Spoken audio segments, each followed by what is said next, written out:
Девојчиња и момчиња од Ана Бунтеска. Нина и Јован. Ама побрзе веќе еднаш. Нина луто тропа на вратата од бањата. Однатре се слуша шум на вода и пеење. Јован воопшто не се вознемирува дека сестра му веќе 20 минути вика за да излезе од таму. Впрочем, тоа е 9-то одделение, а тие се најстарите во училиштето и најкул. Уште еднаш ја подместува фризурата и излегува низ врата, додека Нина го гледа со секавици и во очите. Значи како девојче си, да не се лакираше внатре. Со тресок ја затвора вратата зад себе, додека Јован ја одминува без збор и си свирка. Мајка им во кујна ги спрема сендвичите за во училиште и превртува со очи. Секој утро, откако започна новата учебна година, се води борба за користење на бањата. Мора да се направи распоред, размислува таа. Инаку ќе се истепаат некој ден. Околу нозете се мота Бак, златниот ретривер, кој се надева дека ќе има среќа да падне вкусно парче кашкавал од сендвичите и со опашот ја удира по ногата како да сака да ја потсети дека е тука. Стрпи се, Бак, вели мама. Почекај да излезат низ врата овие викачиви, ќе одиме на прошетка. Ај ќе купиме храна за тебе попат. Бак ја гледа со разбирање и легнува до вратата, ама сепак доволно блиску за да скокне ако случајно падне сонуваното парченце кашкавал. Мамо, му ставивте ли просо на Кики? Преку две соби вика Нина. Да знам дали да му ставам за јадење, бидејќи веќе не личи на папагал, туку на кокошка. Кој стигне му става храна? Тато влегува во кујната и ја бакнува мама. Се наведнува да го почеша Бак за душите и се издишува. И денес војна.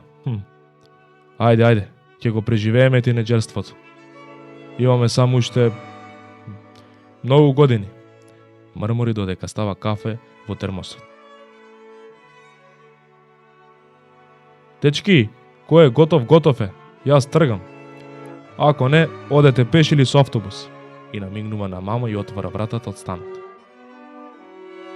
Нина и Јован со трчање ги грабаат сендвичите и излетуваат низ вратата. Нормално трукајќи се кој ќе е побрз, а мама му вели на Бак. Слушаш? Тишина, конечно. Заборави и да ме бакнат. Демек големи биле. Туку да се облечам и да излезем. Оти јас треба да одам на училиште. Среќа што не сум им наставничка на овие двајца немирковци. Во автомобилот на тато расправијата продолжува околу музиката. Тато ја презема ситуацијата во своји раце. Ја мести радиостаницата и со намортен поглед ги гледа во ретровизорот. Нина и Јован ставаат слушалки на ушите и секој гледа низ прозорецот од својата страна на седиштето. Автомобилот застанува, а двајцата излетуваат низ вратите. Чао, тато, фала на возењето, ти посакувам убав ден. Се збогува тато Тивко во празниот автомобил додека ги гледа како туркајки се со лактите заменуваат на кај училиштето. Абе не се турка и престани веќе еднаш да се правиш паметен. Луто шепоти Нина. Јован се смее и попатно се поздравува со сите другари. Девето одделение, се смее мангупски. Кај вратата стојат Филип, Боријан и Сергиј, неговите најдобри другари како што сами се нарекуваат соучесници во белите. Блиску до нив стојат Марија, Теди и Ина, која чекаат Нина и си ги покажуваат новите маски за мобилните телефони. Ајде бе, брат! Нестрплив е Боријан како и секогаш. Боријан се поздравува со нив, со имитација на боксерски чекори, а пред нив Нина се гушка со другарките и полека се упатуваат кон влезната врата во училиштето. Каков е планот за денес по училиште? Прашува Теди. Ке се шетаме на плоштад или одиме на сладолет? Ина уште сонливо и вели. Почекај да поминат часовите. Уште спиам и не можам да размислувам. Зад нив одат Јован и другарите. Жестоко се расправаат за синокешниот фудбалски надпревар. Влегувајќи низ вратата, Сергеј ја пружа раката и ја потегнува Теди за плетенката. Ке те кажам на мама и на тато.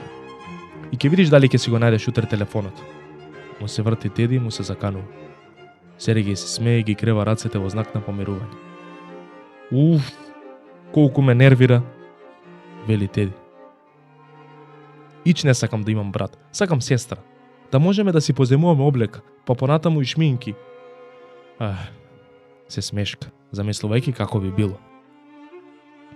И мене денес Јован ми извади од кожа. Се пожали Нина. Едва и чекам да заврши девето и да не го гледам во училиштево. Се издиша.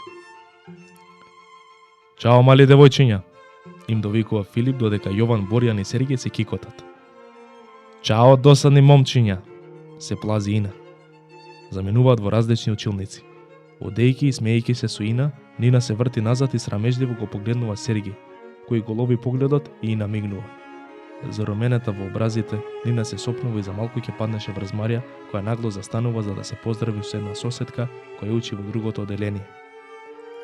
Извини, се засрамнува Нина. Бев загледана на друго место.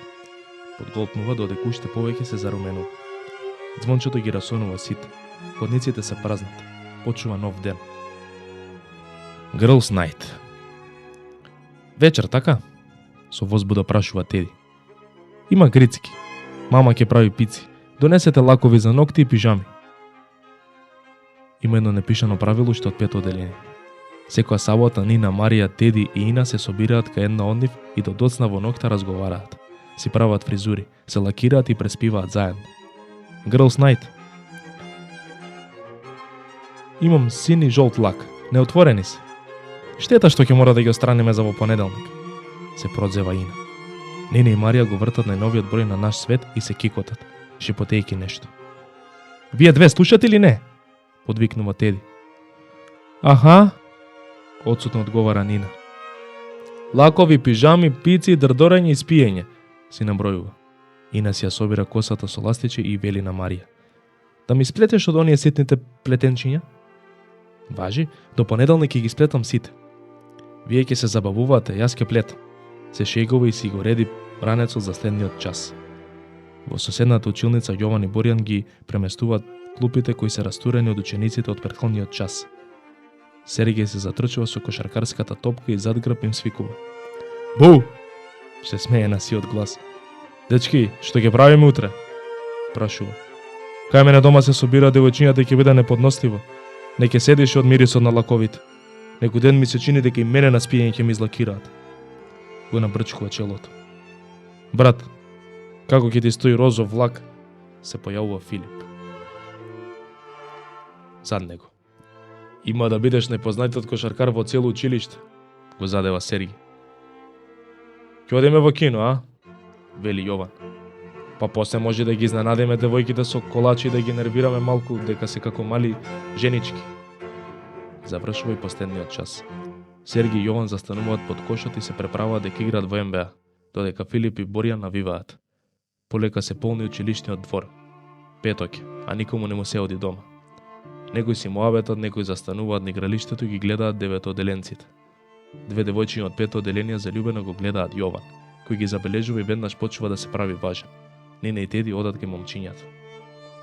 Јован, мама рече дека ако не дојдеш на ручек денес, ќе ти се скара и нема да ти даде джепарлак. Нина го задева Јован. Тој се мурти и погледнува на кај девојчињата кои го загледуваат, а потоа со погледот ја стрела Нина.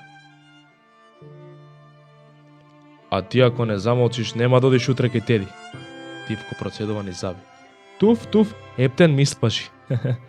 Му се подсмева Нина и под око го загледува Сергеј кој е занесен во давање кошови. Доаѓаат Марија и Ина. Сите заедно се патуваат на кај дома, односно до раскрсницата и секоја си го фаќа својот пат. Со смеи и довикување се поздравуваат и заменуваат. Попладнето минува брзо. Бак повторна е тур на вазната на мама со опашот, која не успеа да преживее овој пат и се скрши на парчиња, а немирното го подви опашот и се стутка во ќошот од собата на Нина. Папагалот Кики беше распеан на сиот глас додека тато не го покри кафесот и почна да се мурти дека куќата повеќе не ликува на зоолошка градина отколку на дом. Нина и Јован се погледна. Уште никој нема кажано дека следно за посвојување е мало маче, кој треба наскоро да прогледа. Саботата дојде. Каква возбуда! Нина ја пакува торбата. Пижам, четка за заби, чешел, влечки, одбира лакови за ногти, зема книги за читање, иако знае дека нема да има време за тоа. Ги става полночо за телефонот и мобилниот. Јован доаѓа со неа за да заминат заедно со Сергеј, Филип и Боријан и додат во кино. О, ете ги, извикува терасата Теди. Сергеј, побрзај, Јован те чека пред зграда, вика на сет глас. Еве. Сонливо вели Сергеј со рацете минува низ косата. Грабнува едно јаболко и се стрчува по скалите надолу. За малку ќе се судрија со Нина, која со слушалките на уши не го слуша трчањето на Сергеј по скали. Полекаде, го крива погледот кога некој ја удира по раката и поцрвенува. Каде си се затрчал толку? Му вели на Сергеј. Тој го загризува јаболкот и со полна уста промрморува нешто што личи на Јоан, Кио, чао, и ја скокотнува додека продолжува по скалите. Цела вечност те чекам, што си толку зароменета? И вели Теди на Нина. Брзав по скали, одговори Нина и ја менува темата. Дојдаа другите? Влегуваат во собата на Теди. Грицки пици, сокови, парфеми и лакови. Ина ги зела и шминките од мајка, се разбира, со нејзина дозвола. И им вели на другите дека мајка и рекла да не се прават како индијанци. Музиката е пуштена, косата на Ина е спремна за плетење, а Марија со парче пица во устата плете или плете. Да ви кажам една тајна, вели Марија. Знаете дека мојата соседка учи во другото одделение, така? Изгледа дека Мила од 7 Б е влюбена во Сергеј. А Јована во Филип и побарала од него да ја научи како да слика природа. Ама да не сте кажале никому. И мафта со прстот пред очи. Мила не е и чубава, вели Ина и вреснува кога Марија случајно их скубнува едно влакно.